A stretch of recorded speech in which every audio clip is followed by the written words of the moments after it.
Powered by the Montana Television Network. Montana This Morning continues on Montana's News Leader. A community in Texas comes together to find a kidnapped child. I'm Laura Podesta. We hear from one of the heroes who located the 8-year-old ahead. And Montana Governor Steve Bullock defines his campaign theme in an effort to stand out in a crowded field of Democrats who hope to run for president. What he's saying is coming up. Just at 6:30 on this Monday, Missy O'Malley is off today. Matt Elwell has our forecast in a moment. Our top story, as Laura just mentioned, an 8-year-old Texas girl safe with her family thanks to 2 community members who spotted the kidnapper's car. CBS's Laura Podesta is in New York with the details. Thank you. Jeff King. Pastor Jeff King is one of 2 people who helped find 8-year-old Salem Sabatka early Sunday morning. I can't thank you enough that she's alive, that she's here with us still, and that she has a wonderful life to live ahead of her, Father. King says a detective told him and a friend to search parks, apartments, and hotels in the area around Fort Worth, Texas. We had been checking parks all night, and so this was the second hotel we had checked. They spotted the suspect's car in the parking lot and called police at 2 in the morning. Police busted down a hotel room door and took 51-year-old Michael Webb into custody. We got her, we got her, we got her. There is a smile on my face. I'm here to report that Salem has been found safe. The kidnapping Saturday evening was caught on a neighbor's door cam in the suburb of Forest Hill. Help me, please! My daughter just got kidnapped! Police say Webb grabbed Salem as her mother tried to fight him off. So much so that she was able to grab a piece of jewelry off of that male and was basically thrown from a vehicle that drove off with her daughter inside. Authorities quickly issued an Amber Alert. King said having 2 children of his own was his biggest motivation to go out and search. I would have wanted as many eyes looking out for my boys. Webb is now facing charges of aggravated kidnapping. Salem is back home with her family. Laura Podesta, CBS News. Now, police say they expect to file more charges against Webb. He was charged last year with aggravated sexual assault. Both those were dropped when a witness refused to cooperate. More on that story coming up at 7 o'clock on CBS This Morning. 6:31, Matt Burr. And temperatures really not budging. You look at a few areas across the region. We're going to be dealing with some cool temperatures, at least for the most part. Our daytime temperatures are going to remain pretty chilly overall, at least for the next couple of days. This is a look at Dillon and West Yellowstone. Off and on showers will continue, but looking at how we're going to break down the day-to-day temperatures holding into the 40s. A little on the breezy side for the afternoon. More showers on the way for the weekend. We'll talk more about that, of course, in just a few minutes. Thank you, Matt. 6:32 now. Our top Treasure State headline this half hour. Missoula County Sheriff's Office reported a pregnant woman allegedly assaulted and dragged into the woods by a man carrying a tire iron. This happened near ARLEE. Crews were immediately on the ground and in the air searching for the alleged victim and the assailant. However, hours later, Missoula County Sheriff's Office reports there were conflicting accounts from those involved. MTN's Laura Heiser picks up the story. The Missoula County Sheriff's Office spent more than 3 hours searching for a pregnant female. She was allegedly strangled and then dragged into the woods near mile marker 14 on Highway 93 North. MSCO says the call came in around noon on Saturday from a supposed second victim. The allegations promoted a strong response from law enforcement.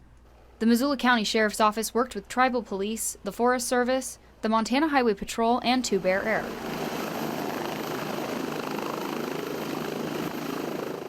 The suspect at the time was 30-year-old Devin Allen Joseph Peasley. As the search and investigation continued, the MSCO and CSKT tribal police began receiving conflicting accounts of the incident from witnesses. At around 3:30, the Missoula County Sheriff's Office posted on Facebook that, quote, detectives working alongside CSKT tribal police were able to locate and make contact with the alleged victim. She was offered medical attention, and she is not requesting any further law enforcement assistance. Tribal police have taken control and are continuing to investigate. South of ARLEE, Lauren Heiser, MTN News.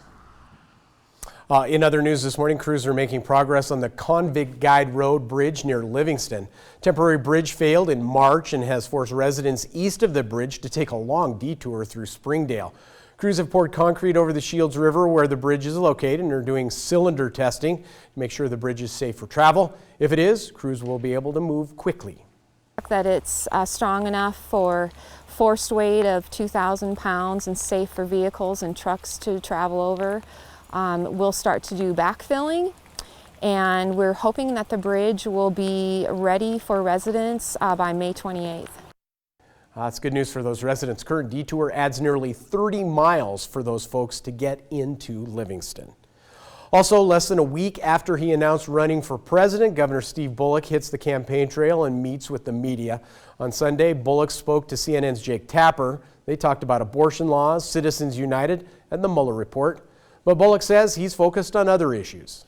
I just spent 3 days in Iowa, and not one individual brought up the Mueller report. What they brought up is the fact that they lost their doctor, or they have concerns about the continuing viability of their jobs, or what's happening to farmer and ranch prices because of these trade wars. I think that's where folks are focused, and that's where I'm going to be focused for the next year plus.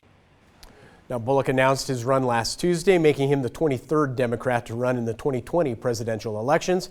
Born in Missoula, raised in Helena, he eventually became governor back in 2012. In 2016, the same year Donald Trump was elected president, Bullock won re-election by 4%. He says he's focused on progressive issues like expanding Medicaid and banning dark money. On his decision to run for president, he says he has spent his career working with Republicans. He says that's how Democrats can make progress nationally, too. We have to win back places that we've lost. I've done that, but we also have to bridge some of the divides. I mean, more than just winning. I was the only Democrat in the country to get reelected statewide in a state where Trump won. 2016, 25 to 30% of my voters also voted for Donald Trump. And we need to make sure that we can win back places we lost. Now, Bullock still needs to make the cut at the first Democratic debate next month. He hopes to be included, but he must meet the polling or fundraising criteria set by the Democratic National Committee. Now, this week under the big sky, people wait a long time to get their hands on a strong frame bike, often waiting up to a year. Renowned bike maker Carl Strong of Bozeman of Strong Frames and Pursuit Cycles, Ian Bozeman walks us through his design process, shares how he ensures they exceed customers' expectations.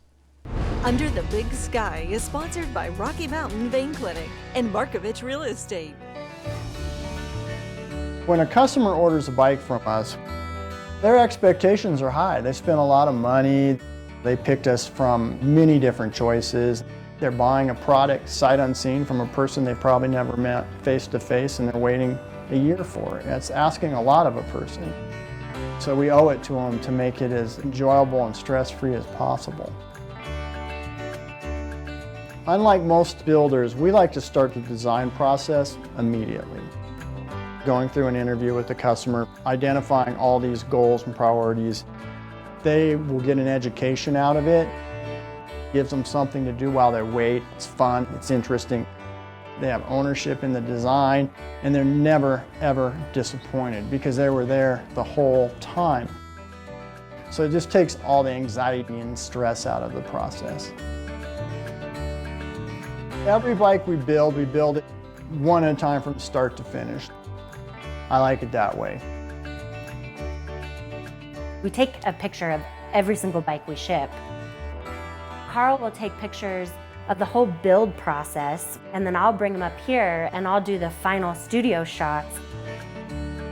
They can see it all come together. We do actually post them all on our website. Our customers, they have their little moment. They posted my build today. My bike's online, go check it out. For us, that's part of the customer service, and it's part of the fun, is getting them so excited. There's nothing more satisfying than hearing from satisfied customers.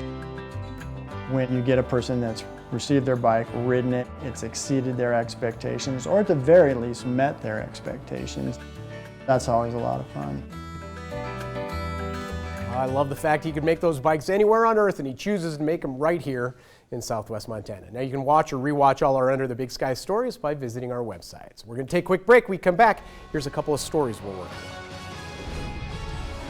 I'm Michelle Medina with why the American Academy of Pediatrics is blowing the whistle when it comes to children and organized sports. Good morning to you. Ahead on CBS this morning, we're in Oklahoma as a severe spring storm slams central and southeastern states, bringing tornadoes, damaging winds, hail, and flood. It is a big mess there. We'll track where the storm is going next. Plus, for the first time in history, the NSA allowed cameras inside its secretive Pacific Ocean post. CBS is the only network to show you how the agency protects our country. We like it when we're the only ones. We'll see you at 7 o'clock straight up. We've got a new team, same mission. Can't wait to see you at 7 o'clock.